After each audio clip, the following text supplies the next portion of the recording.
उद्देश्य।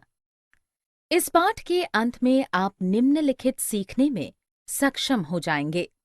पृथ्वी पर जल के संघटन और उसके उपयोग का वर्णन करना, जल चक्र और उसकी प्रक्रियाओं को परिभाषित करना और समझना, पृथ्वी पर जल के विभिन्न रूपों और मौसम और जलवायु पर उनके प्रभावों का वर्णन करना, लवणता को परिभाषित करना और इसका संदर्भ समझना, तरंगों, ज्वार भाटा और धाराओं के रूप में महासागरीय परिसंचरण का वर्णन करना, भविष्य में उपयोग के लिए स्वच्छ जल संरक्षित करने की आवश्यकता पर चर्चा करना। जल, इसके रूप। हम पहले जल चक्र के बारे में पढ़ चुके हैं। इसमें वाष्पीकरण, शीतलन के कारण संघनन और फिर वर्षा या हिम वृष्टि आदि के रूप में वर्षा की प्रक्रिया सम्मिलित है। वाष्पीकरण में नदियों या समुद्रों से जल वाष्पित होता है और जल वाष्प में बदल जाता है। फिर जैसे जैसे ऊपर उठता जाता है, फैलता जाता है। ठंडा होने पर यह वाष्प संघनित होकर जल की बूंदों में बदल जाता है, जो एकत्रित होकर बादल बन जाते हैं। बादल भारी हो जाने पर क्षेत्र के मौजूदा तापमान के आधार पर वर्षा या हिमपात के रूप में बरसते या नीचे गिरते हैं। कुछ जल भरकर समीप की भूमि में भी चले जाते हैं। वास्तव में जो जल शताब्दियों पूर्व उपस्थित था, वही आज भी मौजूद है। इसलिए पृथ्वी थलशाला के समान है, जिसमें एक बोतल में उसका ढक्कन बंद करके एक ही जल का उपयोग करके बड़े और छोटे पौधे इत्यादि उगाए जाते हैं। जल आमतौर पर नदियों, झीलों, तालों, हिमनदों आदि और अलवणीय जल या समुद्रों और महासागरों के लवणीय जल के रूप में होता है। खारे या लवणीय जल में अधिकांश सामान्य नमक या जो नमक हम खाते हैं घुला होता है। जल की लवणता 1000 ग्राम या 1 लीटर जल में 35 ग्राम नमक की मात्रा है। महासागरों की औसत लवणता 35 भाग प्रति 1000 ग्राम है। इज़राइल में मृत सागर की लवणता लगभग 340 ग्राम प्रति लीटर जल है। इसके घनत्व के कारण तैराक वास्तव में इसके जल में प्लव कर सकते हैं। महासागर पृथ्वी के कुछ जल का 97.8% है और शेष अलवणीय है। जीवन के लिए जल आवश्यक है और इसलिए भविष्य के लिए इसका संरक्षण किया जाना चाहिए।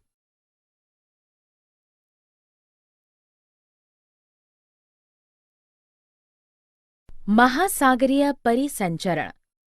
महासागर के पारितंत्र की विशेषता समुद्र तट, तरंगे, ठंडी पवन, आसपास की वायु और इसकी तरंगों में लवण है। ताल एवं झील। शांत जल के विपरीत महासागरीय जल हमेशा गतिमान रहता है। ये गतियां 3 प्रकार की होती हैं: तरंगे, ज्वार भाटा और धाराएं। जब महासागरीय सतह पर जल लगातार उठता और गिरता रहता है, तो इन्हें तरंगे कहते हैं। जब समुद्री सतह पर पवन बहती है, तब तरंगे उत्पन्न होती हैं। जितनी ही तेज पवन बहती है, तरंगे भी उतनी ही बड़ी होती हैं। कभी-कभी तूफान में पवन बहुत तेज बहती है और इसलिए तरंगे बहुत बड़ी हो जाती हैं। भूकंप आने, जल के नीचे भूस्खलन होने या ज्वालामुखी उद्गार होने पर समीप के महासागरीय जल की विशाल मात्रा 25 मीटर या अधिक ऊंचाई वाली विशाल ज्वारीय तरंगों के रूप में विस्थापित होती हैं। इस तरह की तरंगों को सुनामी कहा जाता है, जिसका जापानी में अर्थ है पोताश्रय तरंगे होता है। इन्हें ऐसा इसलिए कहा जाता है क्योंकि सुनामी आने पर पोताश्रय नष्ट हो जाते हैं। सबसे विशाल सुनामी 150 मीटर मापा गया था। इस तरह की सुनामी तरंगों की गति लगभग 700 किलोमीटर प्रति घंटा होती है। भारत में 26 दिसंबर 2004 को सुनामी आई थी। सुनामी अंडमान और निकोबार द्वीप के निकट पूर्वी तट पर आई थी। विनाश के परिणाम स्वरूप इंदिरा पॉइंट डूब गया था। यह सुनामी उस भूकंप के परिणाम स्वरूप आई थी जिसका अधिकेंद्र सुमात्रा के निकट था। भारतीय प्लेट बर्मा प्लेट के नीचे धंस गई थी और महासागरीय तल भी विस्थापित हो गया था। तटीय इलाकों से इस अंतराल में जल भर गया। इसके बाद यह जल 800 किलोमीटर प्रति घंटे की गति से भूसंहति की ओर वापस लौटा। फिर जल की गति धीरे धीरे 70 किलोमीटर प्रति घंटे तक कम हो गई। तब तक विनाश हो चुका था। अंडमान में कई द्वीप डूब गए थे। यद्यपि पहले से भूकंप का अनुमान लगाना संभव नहीं है, फिर भी संभावित सुनामी की लगभग महासागरीय ज्वार भाटा और धाराएं। ज्वार भाटा महासागर में दूसरी प्रकार की गति ज्वार भाटा है। दिन में 2 बार विशेष समय पर महासागरीय जल लयबद्ध रूप से जल का उठता एवं गिरता है। इस परिघटना को ज्वार भाटा कहा जाता है। ऐसा मुख्य रूप से इसलिए होता है क्योंकि सूर्य और चंद्रमा का शक्तिशाली गुरुत्वाकर्षण बल पृथ्वी की सतह का जल अभिकर्षित करता है। पूर्णिमा एवं अमावस्या के दिनों में सूर्य, चंद्रमा एवं पृथ्वी तीनों एक सीधी रेखा में होते हैं। इसलिए अभिकर्षण अधिकतम होता है और सबसे ऊंचे ज्वार उठते हैं। इस तरह के ज्वार को वृहद ज्वार कहते हैं। चांद के प्रथम और अंतिम चतुर्थांश में सूर्य और चंद्रमा का गुरुत्वाकर्षण बल पृथ्वी पर तिरछी विपरीत दिशा में पड़ता है। इसलिए शुद्ध अभिकर्षण निम्नतम होता है और आने वाला ज्वार भाटा भी निम्न होता है। ऐसे ज्वार को लघु ज्वार कहते हैं। जहां लोगों को उच्च ज्वार के दौरान समुद्र में प्रवेश न करने की चेतावनी दी जाती है, वही जहाज आसान नौ संचालन के लिए उच्च ज्वार का उपयोग करते हैं। धाराएं। महासागरीय जल में तीसरी प्रकार की गति महासागरीय धाराओं की है। महासागरीय धाराएं लगातार महासागरों की सतह पर बहने वाली जल की विशाल धाराएं होती हैं। गर्म महासागरीय धाराएं भूमध्य रेखा से ध्रुवों की ओर प्रवाहित होती हैं, अर्थात उच्च तापमान से निम्न तापमान की ओर प्रवाहित होती हैं। उदाहरण के लिए गल्फ स्ट्रीम धारा गर्म धाराओं से निकटवर्ती भूमि गर्म हो जाती है।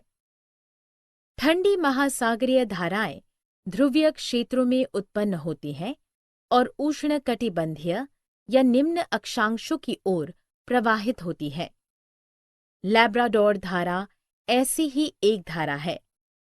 महासागरों में गर्म और ठंडी दोनों धाराओं वाले स्थान होते हैं, जैसे जापान सागर और उत्तरी अमेरिका के पूर्वी तट के आसपास। ये स्थान विश्व भर में सर्वोत्तम मत्स्ययन क्षेत्र प्रदान करते हैं।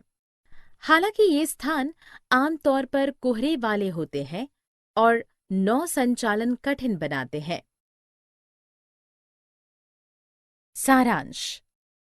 हमने जो कुछ सीखा है उसे संक्षेप में दोहराएं। जल नदियों, झीलों, तालों, हिमनद आदि के रूप में, अलवणीय जल या समुद्रों और महासागरों के रूप में लवणीय जल के रूप में है और सजीवों के अस्तित्व के लिए आवश्यक है।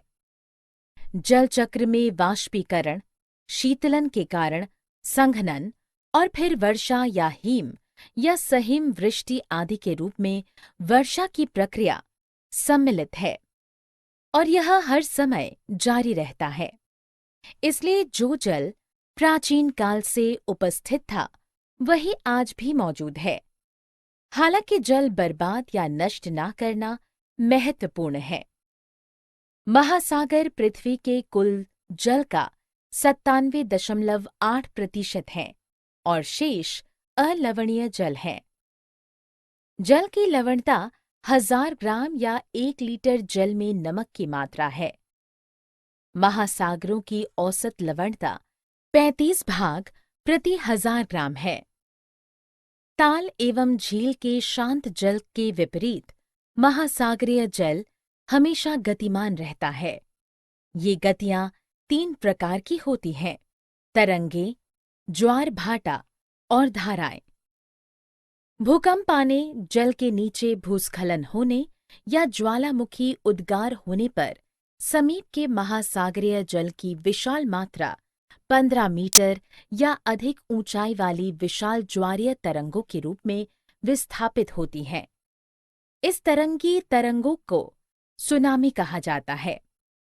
उच्च ज्वार और निम्न ज्वार 2 प्रकार के ज्वार भाटा हैं, जो दिन में 2 बार आते हैं।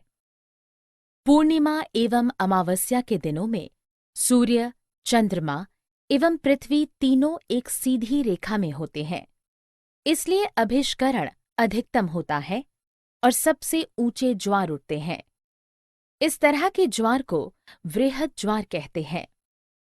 चांद के प्रथम और अंतिम चतुर्थांश में सूर्य और चंद्रमा का गुरुत्वाकर्षण बल पृथ्वी पर तिरछी विपरीत दिशा में पड़ता है, इसलिए शुद्ध अभिष्करण निम्नतम होता है और आने वाला ज्वार भाटा भी निम्न होता है। ऐसे ज्वार को लघु ज्वार कहते हैं।